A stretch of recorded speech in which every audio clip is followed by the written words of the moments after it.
the den of iniquity. Vicinity no pretty, calamity fi hit we any moment. What a pity. Tomorrow never certain. What draws behind the curtain? The face of evil smirking with the shifty eyes averting. It's not a steady bubble that either pop or topple. Many will fall and stumble. Let the dozers gather rubble. From LA to Colorado, Guinea to Burkina Faso. Cannon could reach the towers and the troops will storm the castle.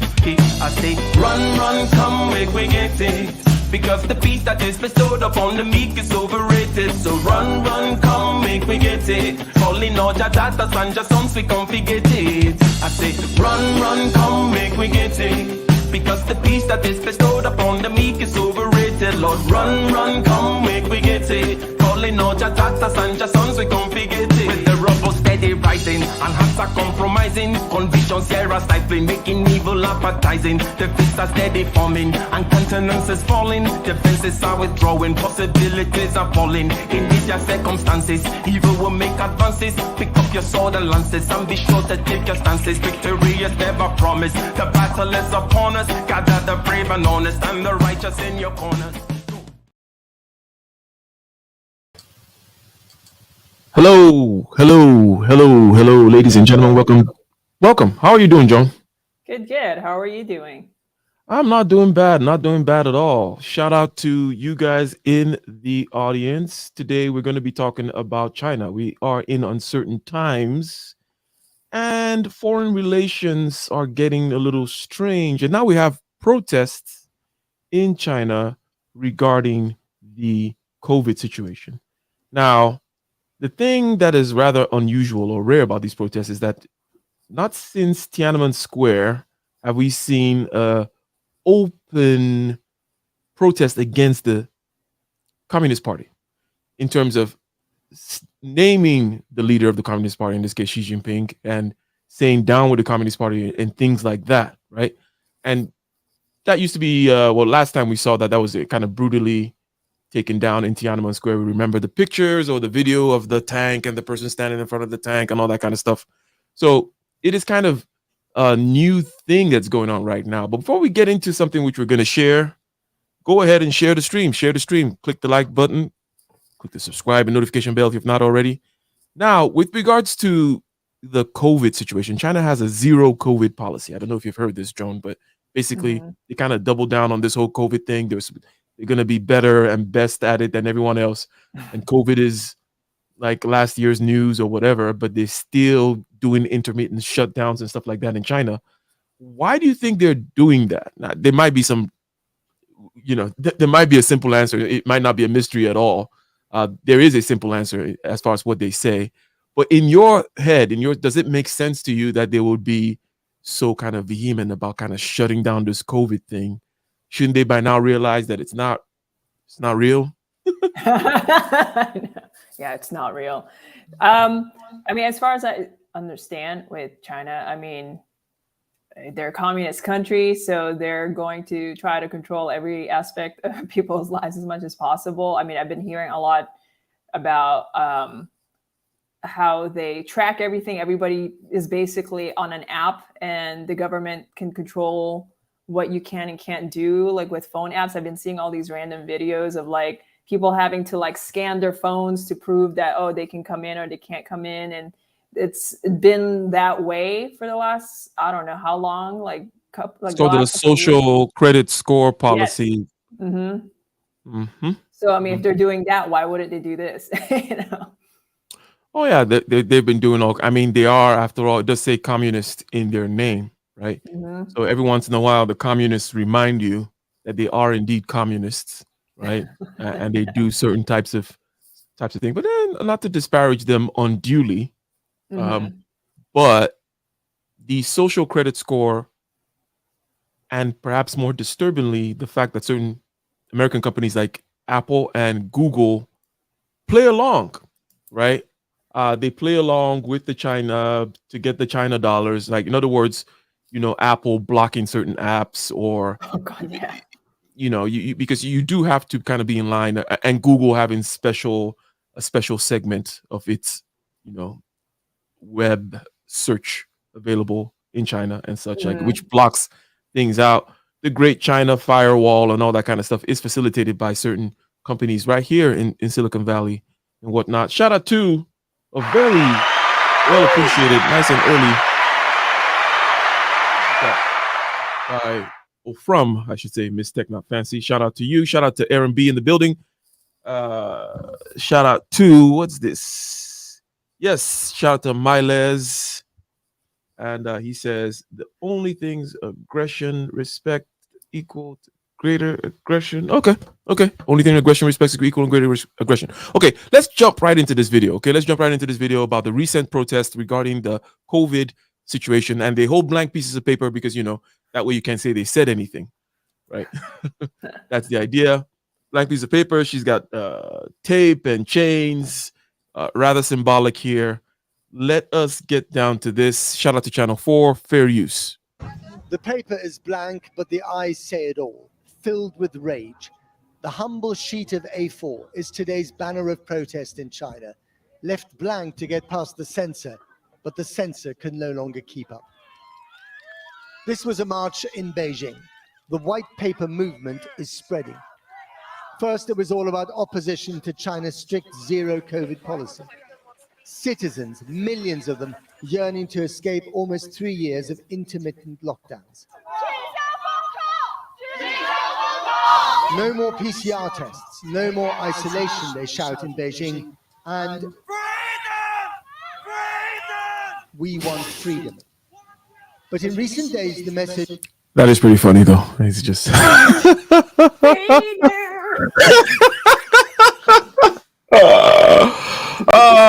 We're going to be making fun of the Asians today, but that's why you're here, Joan. That way we can, we cannot be canceled. But definitely. Remember, you have to apologize first and say that you stand with the Asians, and then you crack a joke. Exactly. I stand with the Asians. I denounce all anti-Asian racism, and I stand with my Asian brothers and sisters, right? So, but let us continue. And someone asked the question here, what was the symbol? Yeah, the white piece of paper, right, basically is a way of protesting without saying anything that could be censored, right? Right. So presumably people carry placards and stuff like that, signs with things written on them in protests like this, right? Mm-hmm. But in this case, they're carrying white sheets of paper, and that's what's supposed to be, that's what they're doing this time around for this particular protest. And this has to do with the COVID thing. In other words, they've never left, like all the draconian shutdowns and things that we started experiencing in 2020, early 2020. They've been experiencing that up till now, right? Mm-hmm. Right. So this is part of why they're screaming freedom. Millions of them yearning to escape almost 3 years of intermittent lockdowns. No more PCR tests, no more isolation, they shout in Beijing, and freedom! Freedom! We want freedom. But in recent days, the message has morphed, touching the rawest of political nerves. Down with Xi Jinping and the Communist Party, they shout in Shanghai, China's New York. Forbidden words on any street in this country for over 3 decades now, once almost certain to lead to arrest and imprisonment. But the police are outnumbered. They make only the occasional arrest. This was Ed Lawrence, a BBC journalist apprehended in Shanghai, released after only a few hours. Barry, call the consulate now. And the protests are spreading nationwide. This was Chengdu in Sichuan province. Down with Xi Jinping, down with the Communist Party, they shout here too. Protests with this message on such a scale are unheard of in a country where the state has perfected the use of surveillance and fear. Are you surprised by this, Joan? Are you surprised?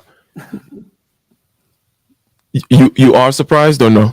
No, I'm not surprised that they're going nuts now. Well, are you surprised that they're able to and they're not being cracked down hard? Well, I guess so, but I mean, if there's so many of them, like how are you gonna? I don't know. I mean, it sounds like the police are outnumbered, right?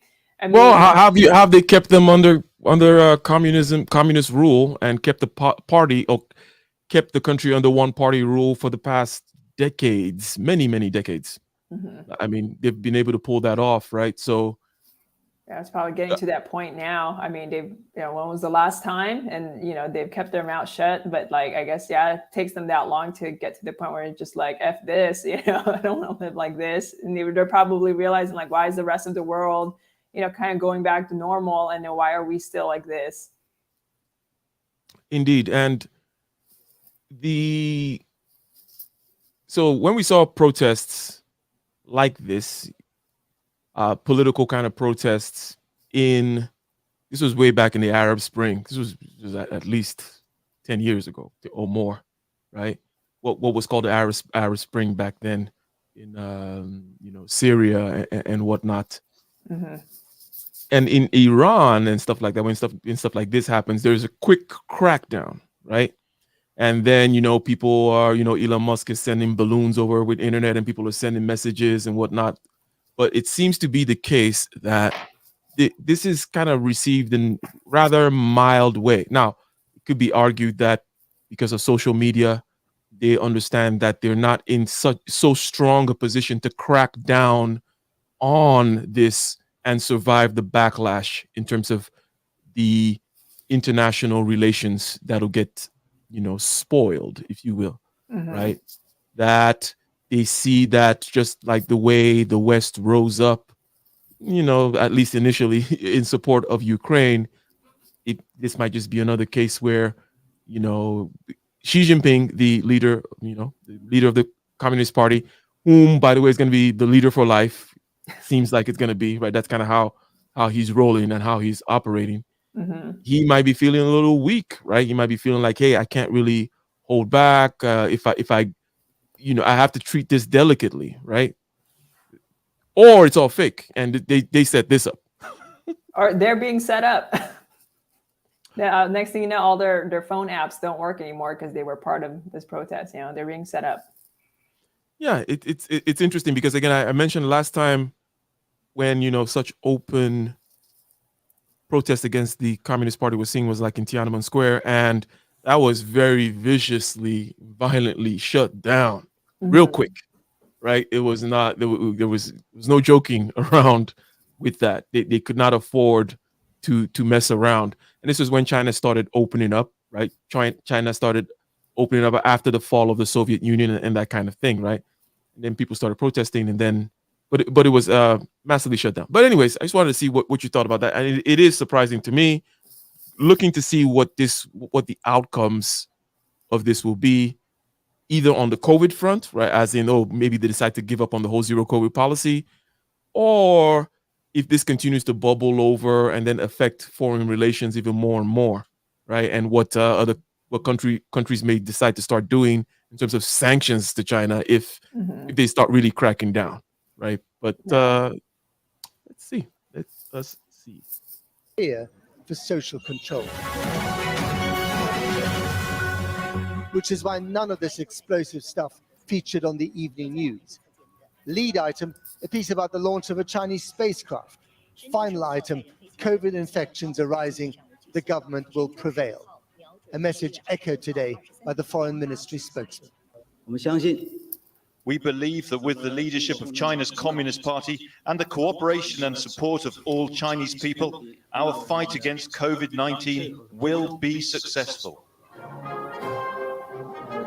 From the bland to the oblivious, President Xi cocooned inside the forbidden city of China's leadership, all masks and military pomp for the visiting Mongolian leader.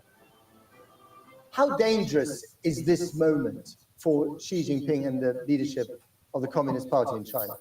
I think the stake is very, very high. We are talking about the opportunity, the prospect of Xi Jinping staying in power and Xi Jinping losing it. And I just don't see Xi Jinping accepting the possibility of losing power. Xi's zero COVID policy was supposed to be one of his signature achievements, proof that China could organize where the West could not. A chilling case in point, one of the country's brand new COVID quarantine camps. China's had to lock down repeatedly because its homemade vaccine is not as effective as most of the ones used by the rest of the world. But Beijing won't license foreign mRNA vaccines like Pfizer. When they say homemade, they make it sound like you're making it in your own house or something. But it would seem like Joan, like basically Xi Jinping locked himself into this particular position. You know, COVID came out, the West was fumbling the ball seemingly in the beginning, and they were like, "We're China, we're going to have zero COVID. This is going to be another example of Chinese superiority." As a matter of fact, many people in the West were kind of saying that initially, saying, "Hey, look at the Chinese. You know, they're able to shut this down and organize and mobilize. Look at all these clear, organized lines of testing and all those other kinds of things." And now 3 years later, because of the nature of certain kinds of authoritarian, well, it's just government in general, right? It's hard to turn back, right? So it's like, if you were Xi Jinping, what would you do if you had to kind of like staked your claim on, I am Joan Jinping, and I'm going to make sure that we have zero COVID policy, blah, blah, blah. And, you know, you fumbled the ball with regards to your R&D in coming up with the vaccine. Things are crumbling, but you're still sticking to it 3 years later. What would you do? Is there a way of backing down from this gracefully? Probably not. Or, I mean, I don't know. Unless he's like that crazy that he just keeps pushing it because he really needs to leave a legacy that he had a zero COVID country. But yeah, I mean, it's definitely falling apart. Sounds like people are still getting COVID despite all his efforts. And I think, yeah, I mean, this is just not something that politicians do, but like, I guess he could, you know, gracefully, humbly say, look, you know, it's not working. Let's try something else. But I think maybe his ego and his pride in what he's done so far is just too much in his head now. I don't know when he'll, you know, change the way he does things.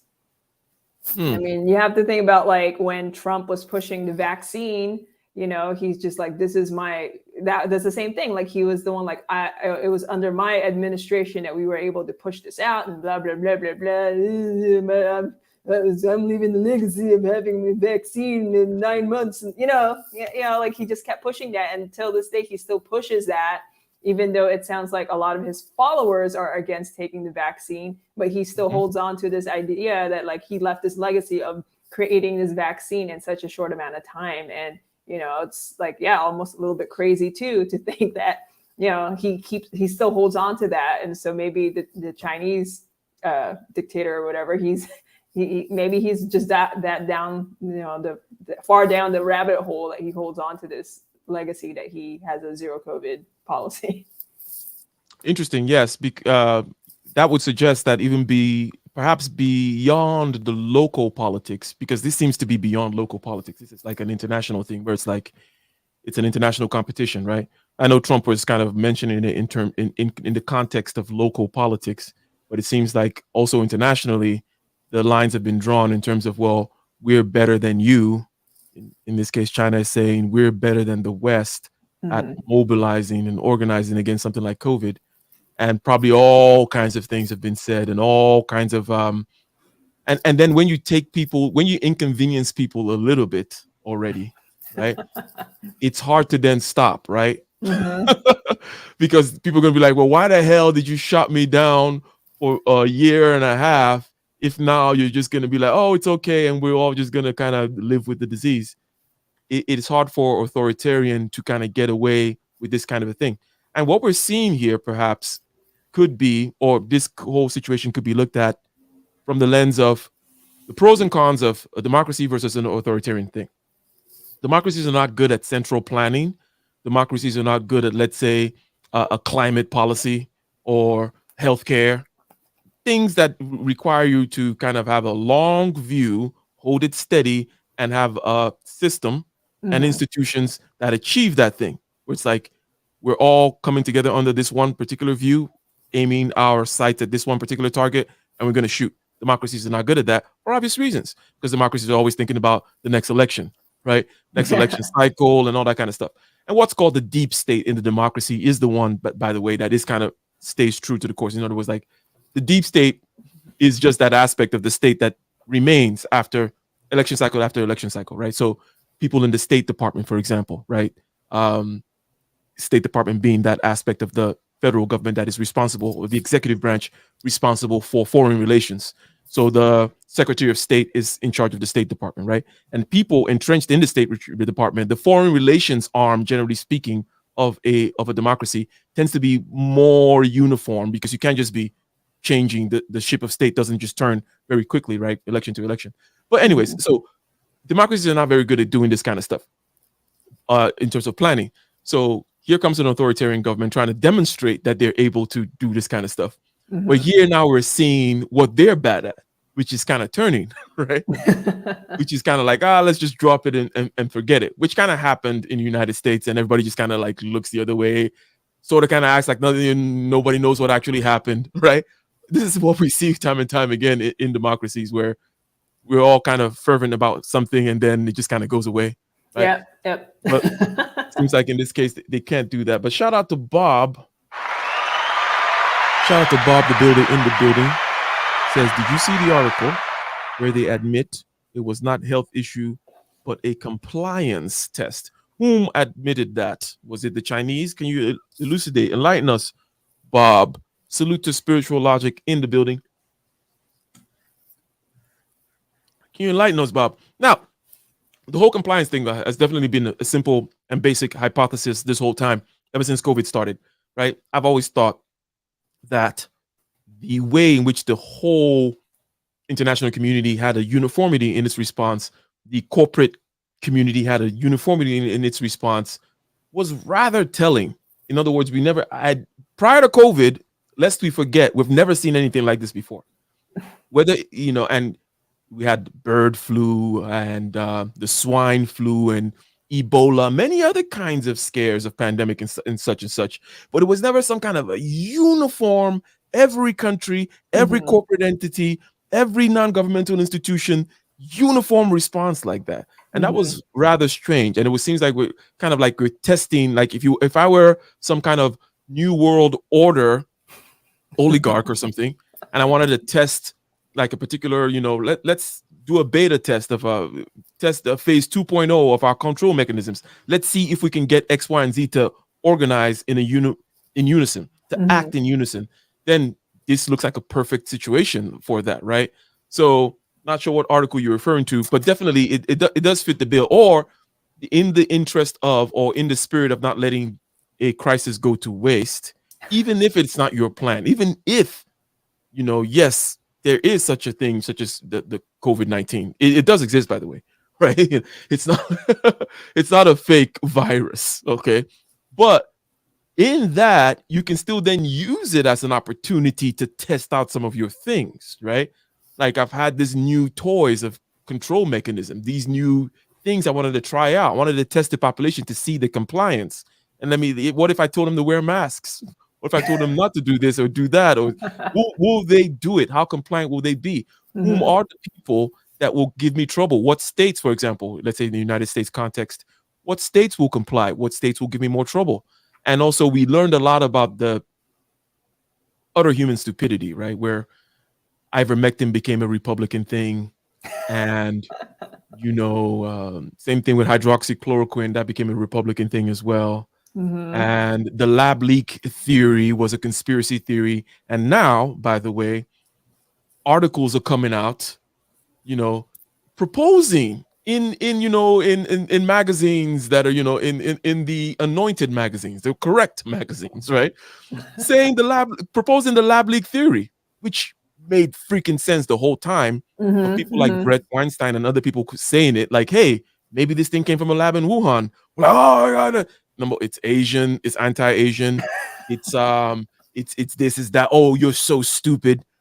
I mean, and while this was going on, by the way, we've been saying it for this whole past 2 years, right? Yeah. But I know how quickly people forget, because after all, we're talking about the same stupid people whom demonstrated the stupidity all through this whole time, right? And they too will stupidly forget that just right in front of their eyes, the same person that told you that the lab leak theory was crazy is now writing about the lab leak theory, telling you about it. Yep. And yeah, I'm seeing it all the time. Yeah, all the time. It's insane. So, but let's go back to the homemade vaccines. Xi's zero COVID policy was supposed to be one of his signature achievements, proof that China could organize where the West could not. A chilling case in point, one of the country's brand new COVID quarantine camps.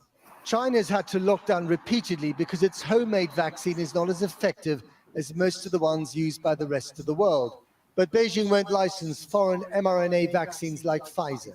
It all amounts to a deadly dose of Chinese vaccine patriotism. And only half of China's 32 million over 80-year-olds have been jabbed. Rampant COVID is almost certain to overwhelm the health system. So the authorities are caught between the virus and their people, locked in dream homes that have become prisons. What has died on the streets of China is the social contract at the heart of the regime. You make and spend money, but leave the politics to us. So this comment here talks about Trevor Noah's take on the COVID situation, talking about that everybody was scared. Like, well, no, I think it was immediately clear that young people were not going to be affected by this thing. Right? And young people were not scared. So I don't know what Trevor Noah is smoking, and I'm just going after him because I don't like him personally. But anyway, that's a separate thing. Shout out to you, Trevor. But this notion here that everybody was scared, and this has nothing to do with Trevor, but there's this idea that everybody was scared. It's just not true, right? I mean, were you scared, especially after you saw what the stats were for certain age groups? Mhm. I mean, this thing was killing old people that were kind of on the way out with all kinds of complications. People whom died always had some kind of complication associated with it. So was everybody really scared, Joan? Yeah, I mean, here, the thing that's interesting that with COVID, what happened with society and people's fears, right? I think everybody had some sort. I mean, like I wasn't scared, but we all had different kinds of fears, and that was something that like I noticed, like there were people they had the fear of their health, fear of dying. Then there were the people that feared, their like losing their livelihood, like their jobs, their careers, their businesses. So that's another kind of fear. And then there was the people that feared government control. So those are like three different kinds of fears that I felt I saw people experience, whether it's this fear or that fear. And I think what happened during the pandemic, I don't know if I'm going off topic here, but it's, people were arguing whose fear was more superior to the other. And that was the thing that was interesting, was that like people who feared getting the virus were acting like as if they were more, I don't know, like they knew more, they're smarter or whatever than the ones that feared government control. And they were also kind of fearing, if you will, on the behalf of other people, in the sense that it's like, they were doing that busybody type of fear, I fear for you. It's like, dude, I don't need you to fear for me, man. But that was like how I felt. It's like, I don't need you to look out for me. I don't need you to protect my life, Yeah, schools were shut down long after it made any sense. And this was because of the quote unquote fear of the teachers, right? Screw what happens to the kids, by the way, which now we're seeing there are stats out there that show, the crazy effects of the shutdown of schools on kids, the effects on kids, educationally, psychologically, and otherwise. But people were scared, says Mile. Yeah, people. You're projecting what's special before you make a judgment based on your shout out. The politics is overreached, and the people have lost their fear to say so. At least the guy has a nice watch. If you're gonna have. What kind of watch is that? I don't know. It seems like a decent, right? Seems pretty yeah. Well, joining me now is Dr. Yu Jie, a senior research fellow on China at Chatham House, the foreign affairs think tank. Are these protests really about COVID restrictions, or about freedom in a greater sense? Well, I think it's a combination of both. I think the majority of the cities, as you can see, is more about very stringent COVID measure that people has endured in the past few months. Whereas on the other hand, you have seen a few dissidents over there is basically questioning about the regime itself. So it's a combination of both. How surprised are you to see this? I'm not surprised at all. I mean, to be honest, I mean, after 2.5 years, extreme stringent measures is imposed on the population. So naturally, there's a sense of frustration and anger when the end is in sight, and perhaps we don't really know the answer yet. Do you see it growing? Well, I see a growing of sense of frustration, but I think given the people, the population has expressed the anger, and perhaps the party have to think about twice whether this zero COVID would really worthwhile to insisting on. Or, on the other hand, you may have some sense of slogan of zero COVID being put in place, but gradually loosening the measure as everyone was hoping for. I mean, obviously, to most of us, the only time we have seen proper Chinese uprising is Tiananmen Square. Is this at all comparable? I don't think it's comparable at all, to be honest. I think we're not really reaching that inflection point yet, because Tiananmen in the past is about inflation, is about seeking for democracy.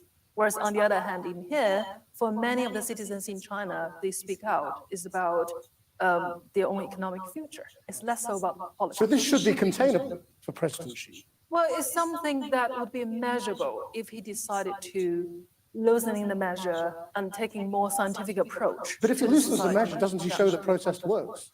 Not necessarily. I mean, I think it shows that people have spoken, and then the government, if they rightfully consider people's concern, the government should really come up with clear measures in here. You know, while we're talking about having maintained economic growth, well, at the same time for the health measure, he can't have both. And if he does relax, COVID will go up. Can Chinese healthcare cope?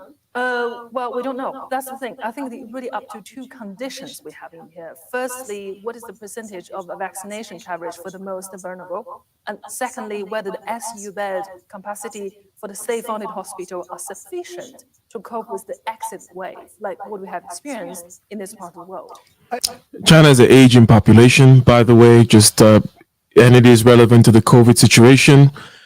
Africa, for example, average age is like freaking the teenagers over there, right? And also the birth rate is high and keeping that age low. China is old and getting older.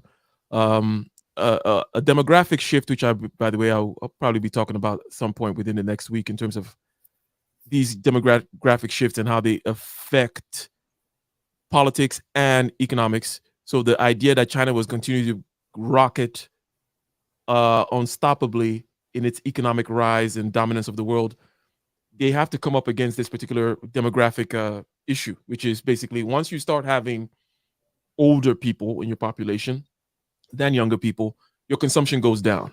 As you get older, you buy less, right? You are now saving up. You're presumably less than now. You're living on your savings. You can be less risky. You're not starting new businesses. Okay. You're not buying new houses. You're not doing these kinds of things. And also generally, to the degree to which the economy has a safety net, the younger people will be paying for the older people. Let's say if you take the Social Security system in the United States, for example, where basically it is a younger people pay in and then they pay to the older people. And that's why the whole system is kind of insolvent in a certain way, where there's not you have to find more and more young people to pay for the older people, blah, blah, blah. So this demographic thing is something you cannot change. You can't force older people to act like young people. You can't force them to spend more. You can't force them to start new businesses and so on and so forth. So that tends to greatly slow down an economy. And one of the reasons why Africa will kind of rise is just purely because of this demographic reason. Now they completely fumble the ball in their silly ways and screw up, but in terms of the market and certain other things, in terms of demographics is in their favor at least, and demographics are not in China's favor. Have they gone back to wasn't there like a law for a while where one child policy, and now I think they've been relaxing on that a little bit. Right. I don't know if I mean, that's their fault then. I mean, if they're not popping kids, then they're not going to have young consumers. Yeah. Yeah, it can bite you. You know, the demographics thing can bite you on both ends, right? Like if you're having a whole bunch of people that you can't feed and they're going to rise up against you and take down the government, you might want to control that, right? But then on the other end, now that you're getting older, it's a different thing that you have to control, right? So it's not, and these cycles always happen. It's not like you can do It's not like you can do anything about it. It's like the economic cycles, the business cycles. You know, recession and then money printing time again. It's just a question of you have to be ready to deal with the particular situation that it's the stage in the cycle that you're in. It's not that one cycle is always good or always bad. It's just okay now. China is going to slow down. The China rate of growth has been slowing down in terms of economic growth, right? And this is partly due to this demographic issue, right? Well, let us continue. To cope with the exit wave, like what we have experienced in this part of the world. In this country, Rishi Sunak's about to give a speech talking about robust pragmatism towards China and other more authoritarian states. How will that go down? Well, I don't know. I mean, again, there's something a bit ambivalent in here. On the one hand, UK want to keep the trade relationship with China, whereas on the other hand, UK still want to somehow getting close with these US allies. So he need to get his balance right to some extent. Dr. Yu Jie, thank you very much indeed. Thank you for joining us. Well, yeah, and speaking of the one-child policy, basically it ended in 2016. Okay, and says the one-child policy was a program in China that limited most, okay, not all, but most Chinese families to one child. It was implemented nationwide by Chinese government in 1980, I believe it says, and then ended in 2016. The policy was enacted to address growth rate, okay, of the country's population. It was, you know, you can grow too fast population-wise, and that can also be an issue, as I mentioned, and then you can start aging, and that'll also be an issue for you. Immigration helps, by the way, keep America's age relatively low. And America's age it's not that young still, right? But immigrants and such helps keep that number low, which is a good thing with regards to the things that we've been mentioning economically.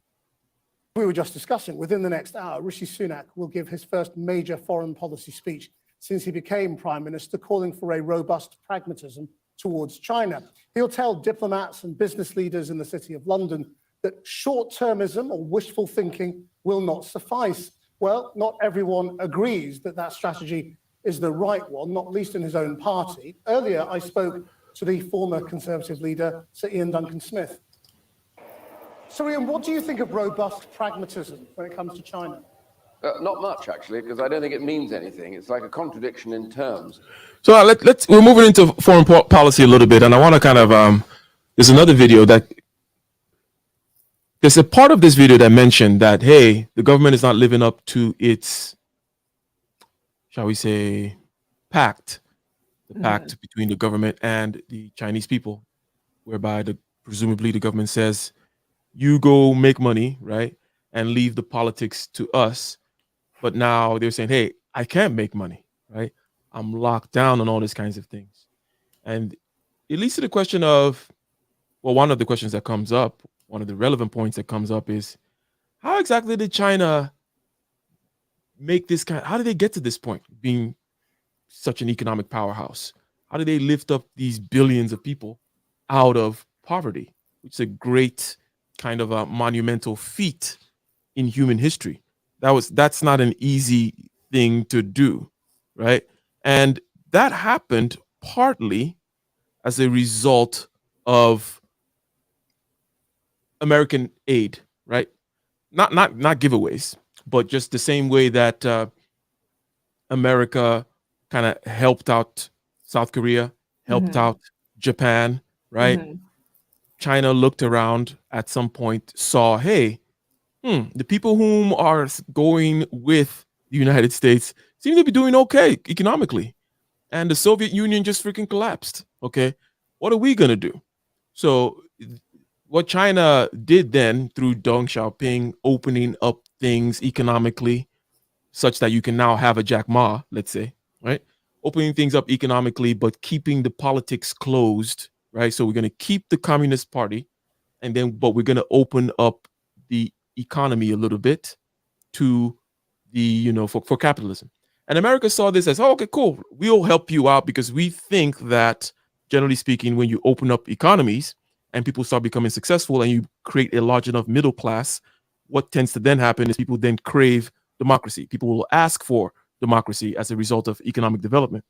Now, this doesn't always happen, right? As we're seeing that China was actually able to open up the economy, still keep the Communist Party, and now, as a matter of fact, they're reining things in. You may remember a couple of years ago, Jack Ma disappeared, and they took him somewhere for some re-education or something.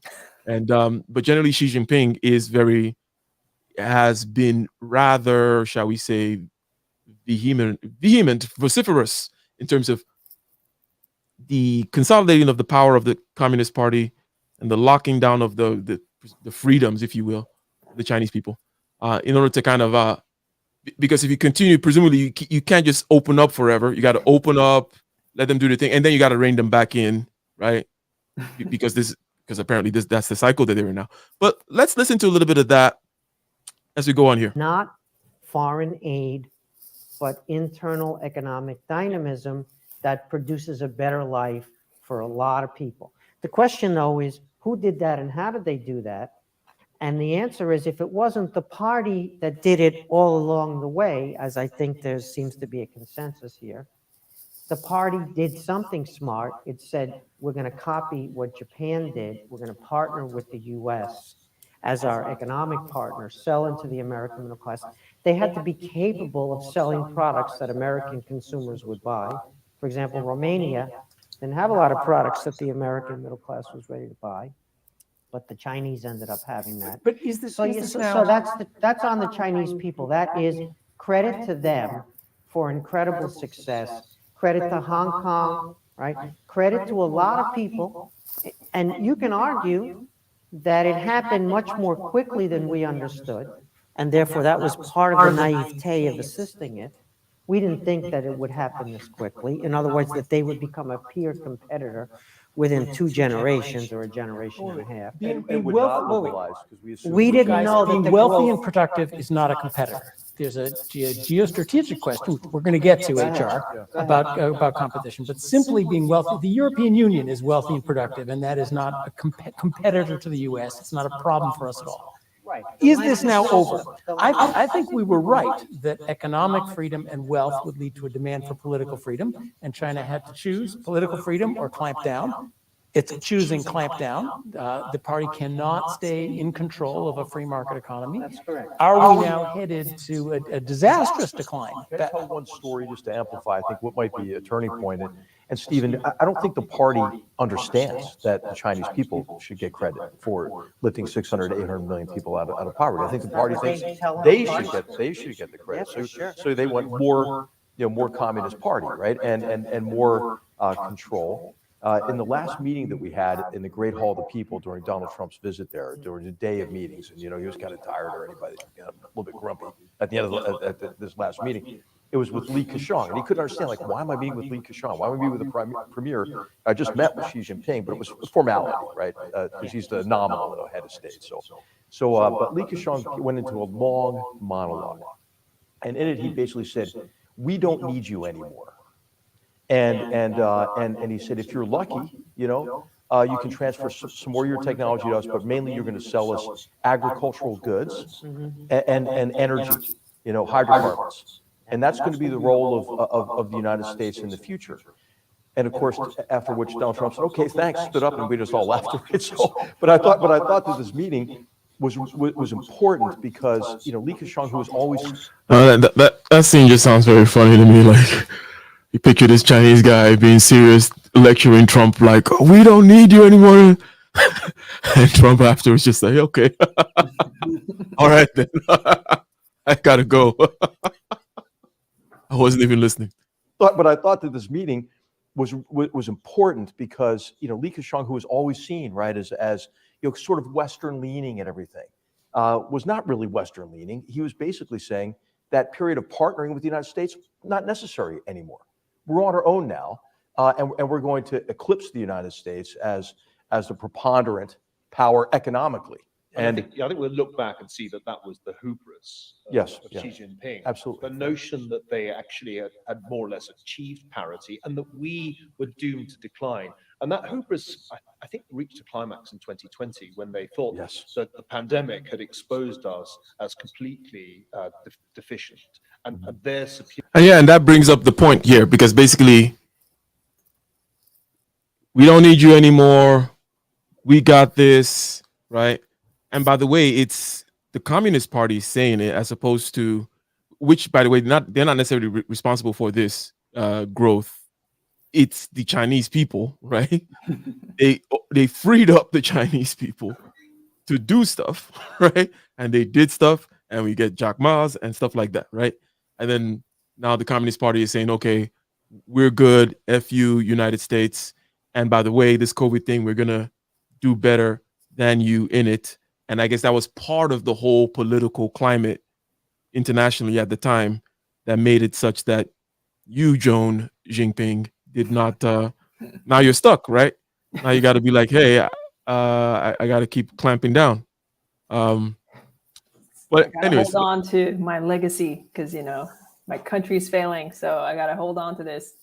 Who would you bet on here, United States or China, for the next, like, let's say 30 years? Like, if you're like, who's gonna come out on top? Will Xi Jinping be able to kind of manage this kind of transition, disconnect from the West, and really China dominate? Or is it the case that China isn't ready? They don't necessarily have, for example, on the Taiwan front and the semiconductor front and certain other things like that, they're not ready to go and retake Taiwan. They have issues in terms of really manufacturing high-end things. Okay, they're good at certain mid-level stuff and all that kind of stuff. But just in general, you're out there in the marketplace. Who are you betting on? For China? Next 30 years? Mm-hmm. I mean, that's going to be kind of tough because you can kind of see where things are going now with what's happening in with Russia and like Europe and Ukraine. And like, I feel like all that stuff kind of ties into who's going to be the powerhouse, for the next how many years. I mean, with the United States, I think it's been very beneficial for them because now they can sell, oil and energy to everybody else, gas to everybody else because, Russia is being cut off, And so, now that like Russia is not providing energy for a lot of Europe, U.S. is going to come to the rescue. You're like, hey, I got gas. Hey, give it to you guys. But then it kind of comes down to like, how does like China's relationship with maybe Russia might be in the next, I don't know how many years. So there's a lot of things going on right now that's kind of interesting in regards to like, unification. I mean, from my understanding, I guess in regards to like Russia and Europe, like Russia badly wants to unify with the rest of Europe, but for the longest time, like Russia's the bad guy. So, I mean, the thing is like Russia is very independent too. So I mean, it could be who's going to be more powerful, Russia, the US, or China in the next 30 years. Like, I mean, that could be interesting too, to kind of throw Russia back in the mix because they have resources. Yeah. Good question. I would dismiss Russia for a couple of reasons.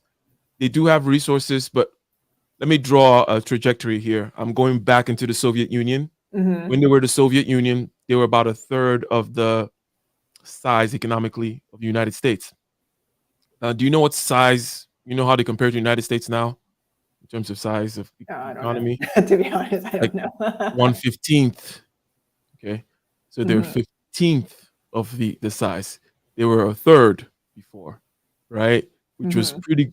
So in other words, what that basically shows is they're going in the wrong direction. Right. Yeah, that makes sense.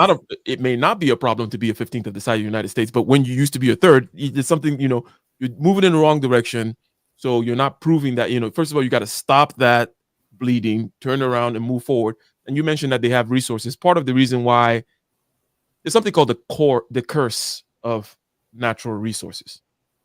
also present in Nigeria. Okay, the curse of natural resources basically means that when you have this special gold that you can just dig out of the ground, it is less likely that you develop anything else.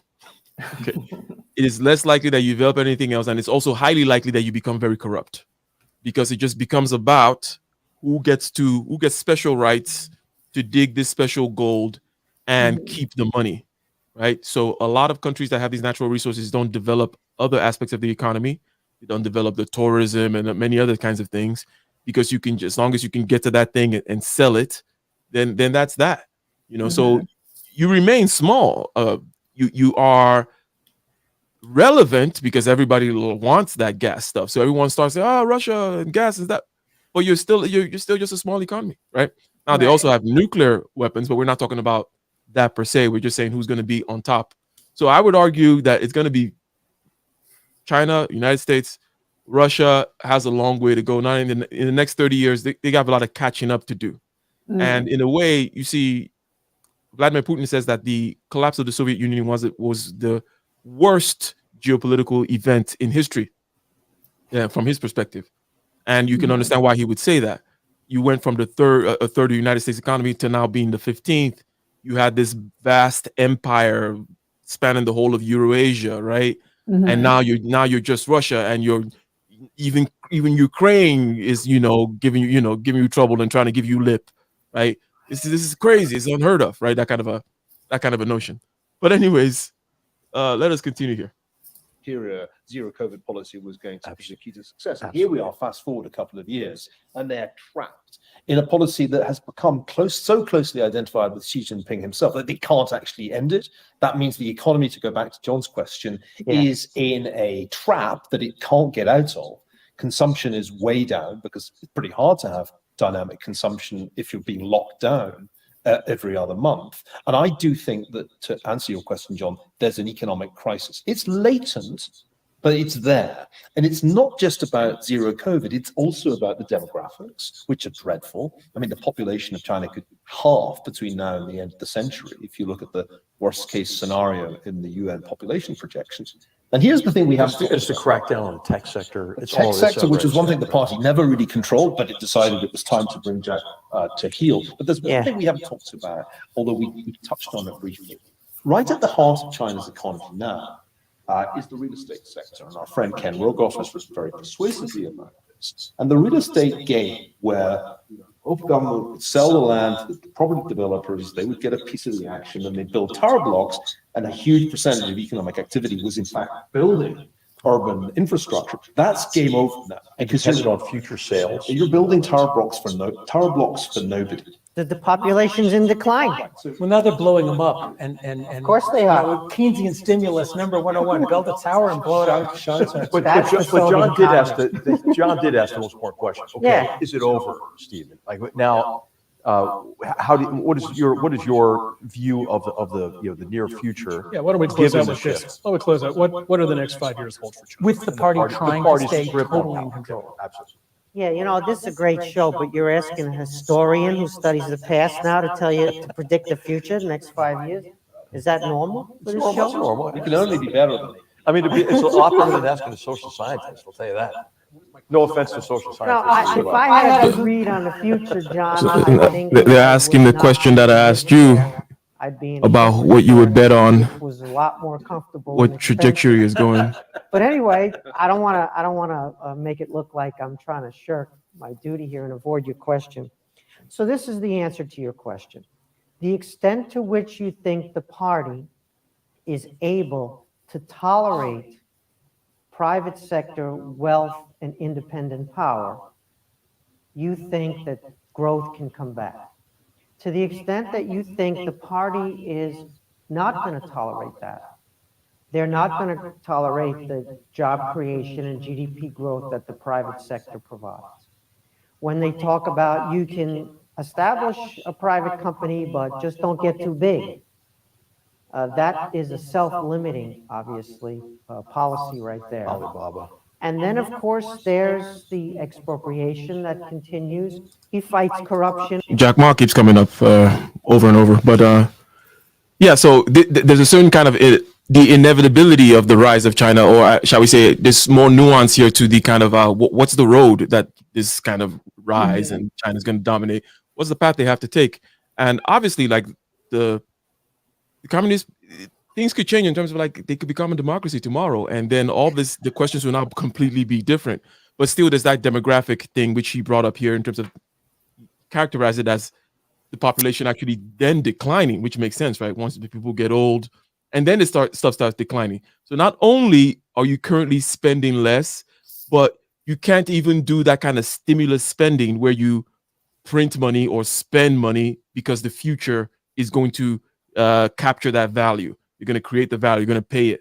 That's the whole point of printing money, or printing money is just the government using a credit card, right? That's just all it is, right? When you take a credit card where with this fictitious money that you don't have, and you swipe it, that's what the government does.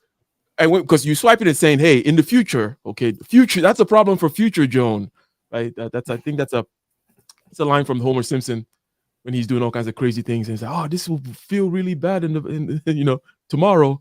It's like, well, that's a problem for future Homer. But basically, when you swipe that card, you're saying, hey, future Joan is going to grow. Future Joan is going to get more income. I'm going to spend this money on Joan's business because the future of Joan's business I'm going to gain 2 clients as a result of spending this stuff, and that'll pay for what I spent. But when you are having a population that is declining, where is this future Joan coming from? Like, Joan is going into the grave. So, like, if you just put in the human sense of one individual life, when you're going into the grave, you're not starting a new business, not starting a new venture, you're not throwing stuff into the future that you're supposed to catch, and blah blah blah. But let's listen to a few more minutes of this as we land the plane here. Shout out to you, ladies and gentlemen, and don't forget the super chat works. Shout out to Bob and Miss Tech Not Fancy again for their super chatting efforts. All right, you go ahead and drop a line. What do you think about the protests in China? What do you think about the future of China economically and politically? What do you think about the future of Xi Jinping and the Communist Party? Is it worth holding on to this zero COVID policy if it's going to lead to China looking, or the Communist Party looking weak? Because they don't look strong, right? They don't look like they got the game sewn up right now with people protesting and all that. The people looking unhappy, the people saying, hey, you didn't live up to the pact and all that kind of stuff. So yeah, let's see. Is a self-limiting, obviously, policy right there. Alibaba.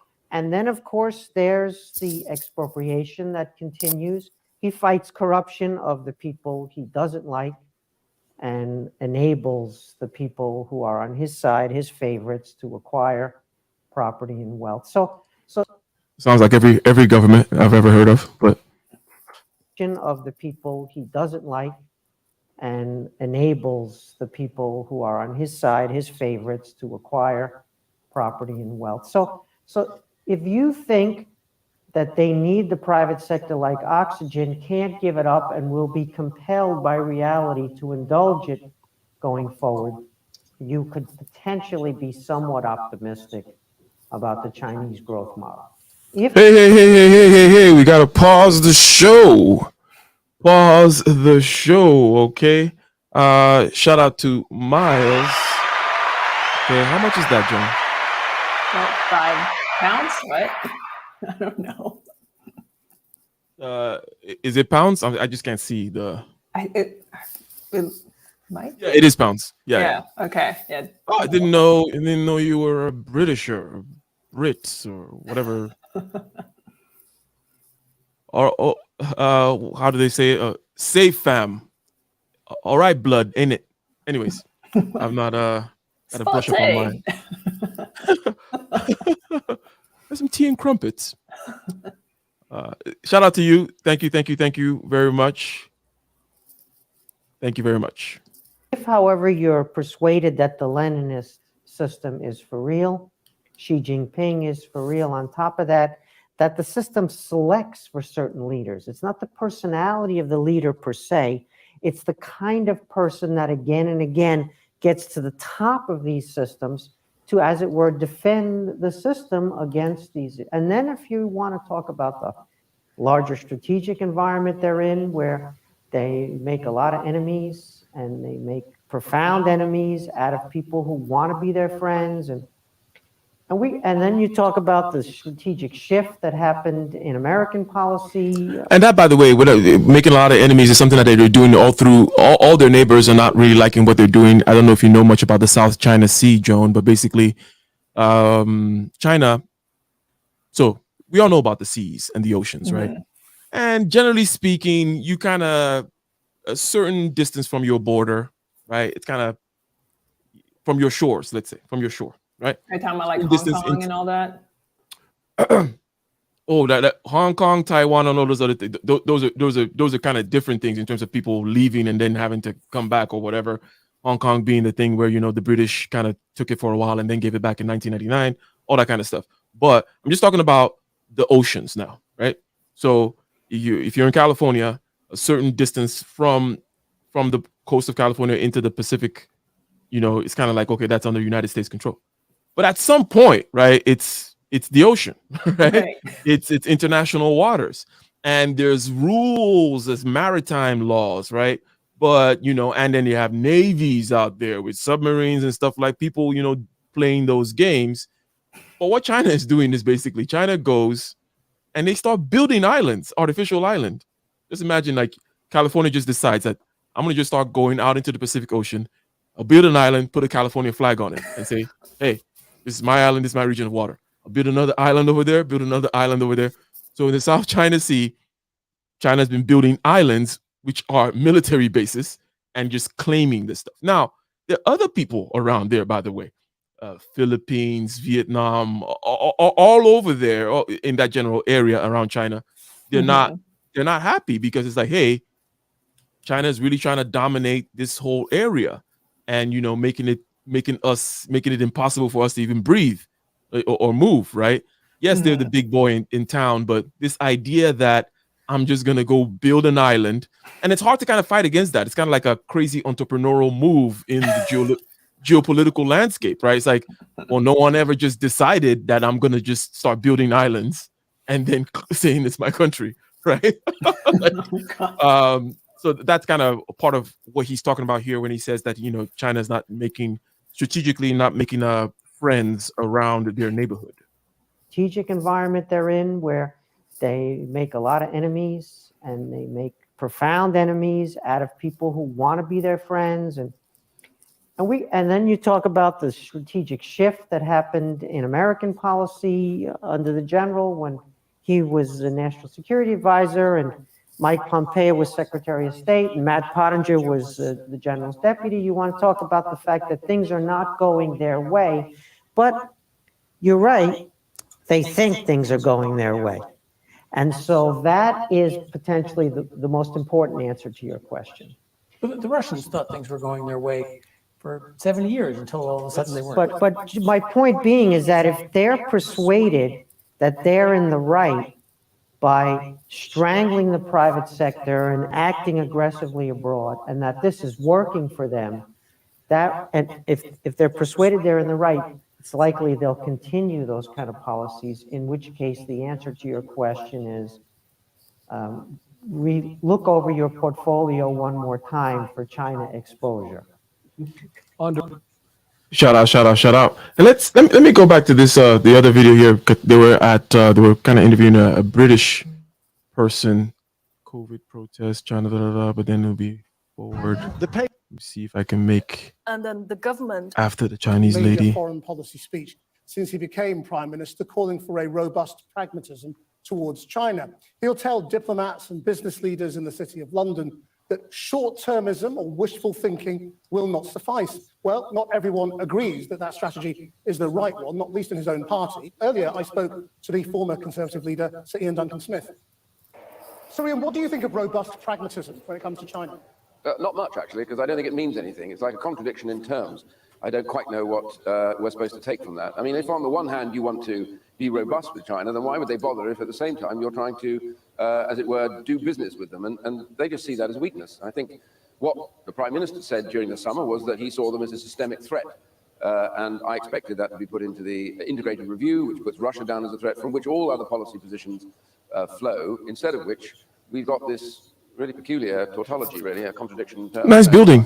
Yeah, I mean, pragmatism is really, I mean, quite far away, as you say, from what Rishi Sunak said over the summer. And he's a political theorist. He studied this stuff. He knows that it means where there are no absolutes, where you compromise on principle. I mean, is that a starting point for any kind of British foreign policy?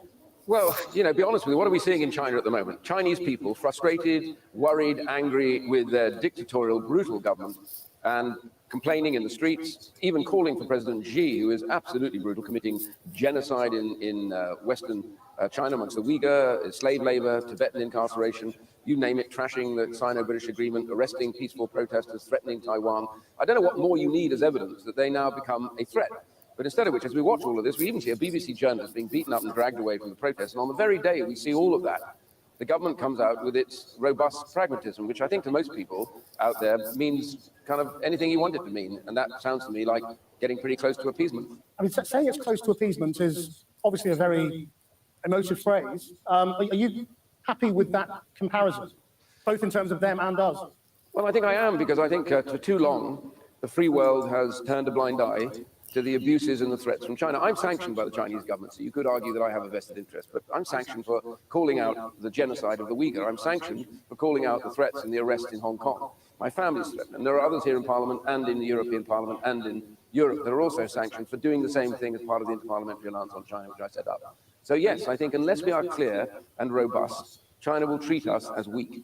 And if they do that, they will do it because they think, therefore, we will end up appeasing them. And I just feel the road to appeasement we went through in the 1930s, if you learn any lesson at all, is the more you appease dictatorships that impose authority on their people and strip away human rights, the more you drift into dangerous waters. Be strong, engage, but be strong when you engage about what you don't approve of, absolutely, and make it clear from the word go. Why would China care whether Britain took that stance or not? I mean, in economic terms, don't we need them more than they need us?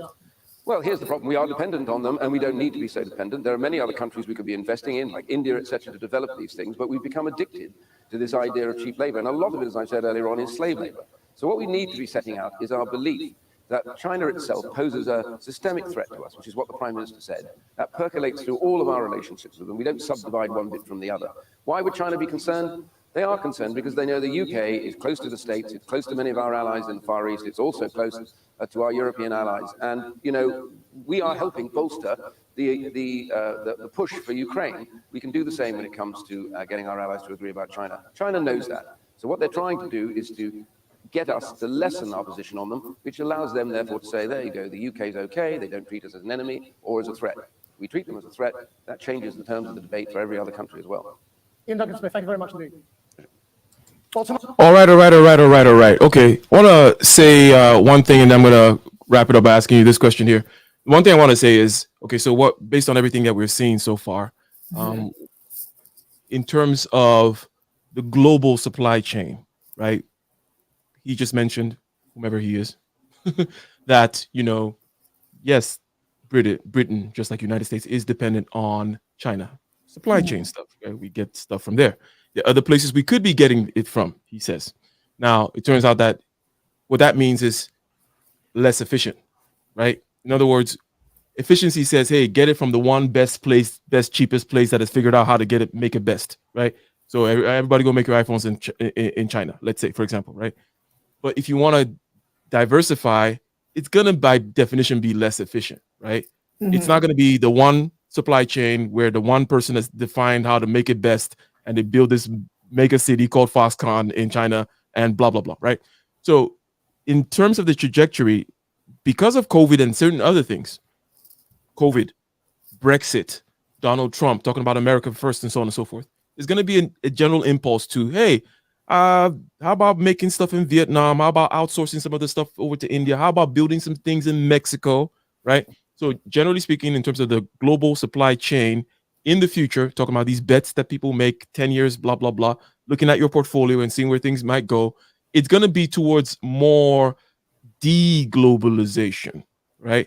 And this does not mean that it's going to continue forever, like we're just going to completely deglobalize. No, it's just that pendulums, right? Like at this point now, we're going to try to, hey, the fact that we dependent on China for all our pharmaceuticals, it's not such a smart thing. We noticed that in COVID, right? Where it was like things shut down and everything just shut down. Like, it's like how come why don't we have other suppliers for toilet paper or whatever, or whatever it may be, right? So the idea of diversification, the idea of deglobalization, the idea of, hey, there's going to be other pockets that will now attract capital is what's going to be happening. So to the degree to which you want to participate in terms of either investing or you want to go out there and be the pioneer that starts that factory in Mexico or starts that call center in Ghana or whatever, right?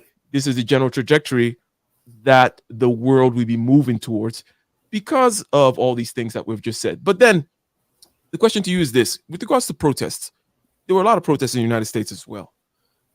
And are protests in China more valid than protests in the United States? What I mean by that is those protests, what we saw in the United States were crazier, right? Could show you more crazy things going on, like, in the streets, all the way from Ferguson to then you take the George Floyd thing, and also mixed in with COVID, right? Because all that stuff was happening too with COVID. We remember Portland, all the stuff, right? Yeah. There's a general sense that just because you see some people protesting and saying this stuff about China, right? Let's say I'm the Chinese Communist Party, right? What if I told you, hey, what did you see that I can't show you that's going on in the United States, right? You guys, like, look, that cop knelt on that guy's neck and killed him, and you guys oppress your people, and look, people are burning down buildings, blah, blah, blah. Like, why do we seem to trust so much these kinds of images coming from China as, oh my God, this is such a big deal, when you can look to the United States and see worse things? That's not really a question, but I don't know if you had any thoughts about that. Well, I mean, it sounds like this kind of protest is a rare thing, but I don't know how much that really happens in China. It sounds like there has been some kind of uprising here and there throughout COVID, but I guess maybe this is the biggest one for a while. And so it's kind of, I guess, I guess it's a big deal because it's never happened that way. Like, it's never happened that way for a long time. And so I don't know if it means, it's, more valid than the other, but I think it's significant, I guess, because it's like, whoa, like, yeah, I mean, what is his name? We're not crazier. You had a free storefront guy. Okay. Yeah, I mean, with the US, there was a lot of protests for sure. Yeah, there was a lot, and it was constantly being blared on, the news and all that. There was a lot. I remember there was even that trucker protest that happened in Canada, and then I guess the United States tried to get on it, but then after that, it just kind of like disappeared or whatever. But apparently there was always some kind of protest, some kind of COVID protest, some kind of, George Floyd protest. There was something. There was like all the time. And with China, it's like, I think it's... Remember Antifa? Oh, yes, Antifa. Yeah, blame it on Antifa, right? Yeah, there was that too.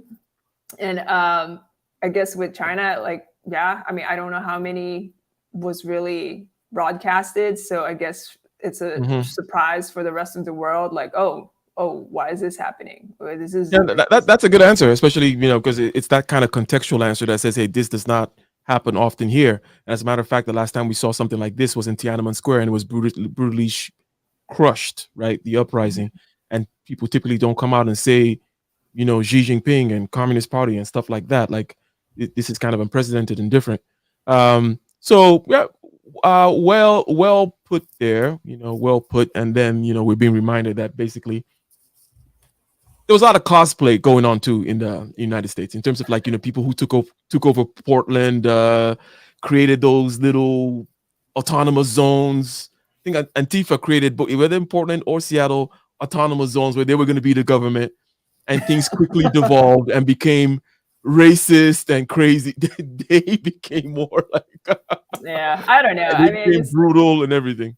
It's kind of goes back to your question, like, who do you think will rise with China and the United States? I mean, like, when you think about all the craziness that's going on in the United States, all the, all the nonsense that we're dealing with, and like, yeah, all that Portland stuff, it's like, I don't know. I mean, maybe because I live in the United States, I don't want to live somewhere where it would fall, where the economy would fall. But, and then at the same time, China, obviously they're seen a certain way. I mean, I guess I see them a certain way unconsciously, like, oh, they're communists. Oh, they're not, they don't give freedom to their people. But it would be scary to think that they would rise above the US. But now that just really realistically looking at what's going on in the US right now and all the craziness going on, inflation and just like all these weird policies going on in different states, and it's I don't know, it just seems so unstable here.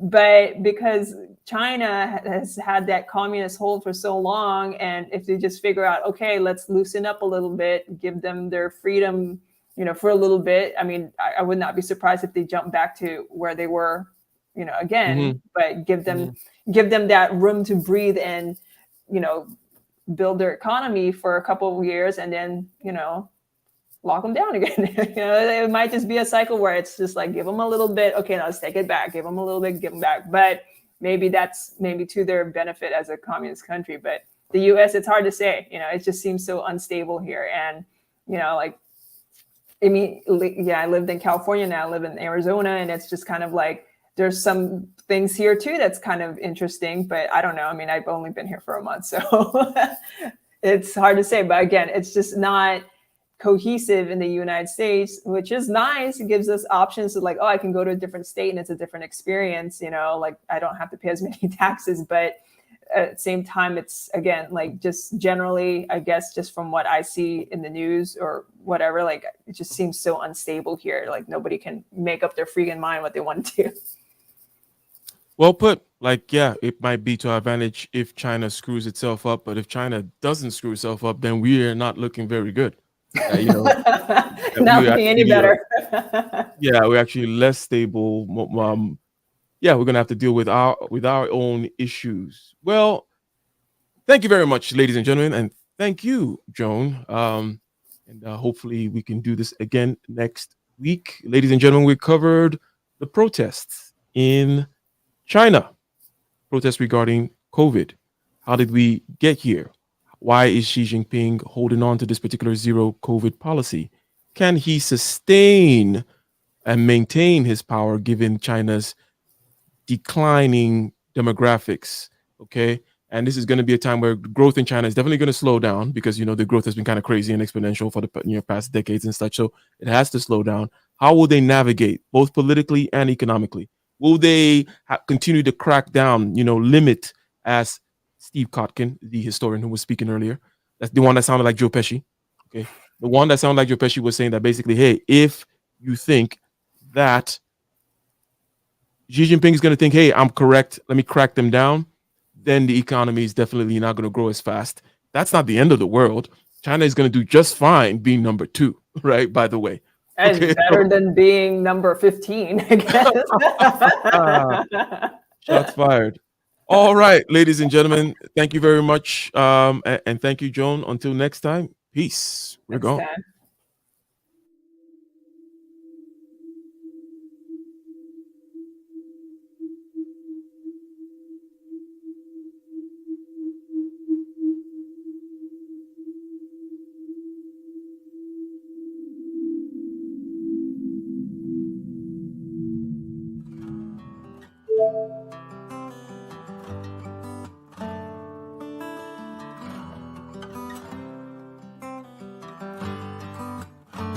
In the den of iniquity, vicinity no pretty, calamity fi hit we any moment, what a pity. Tomorrow never certain, what was behind the curtain, the face of evil smirking with the shifty eyes averting. It's not a steady bubble, that either pop or topple, many will fall and stumble, let the dozers gather rubble. From LA to Colorado, Guinea to Burkina Faso, cannon could reach the towers and the troops will storm the castle. Hey, I say, run, come, make we get it.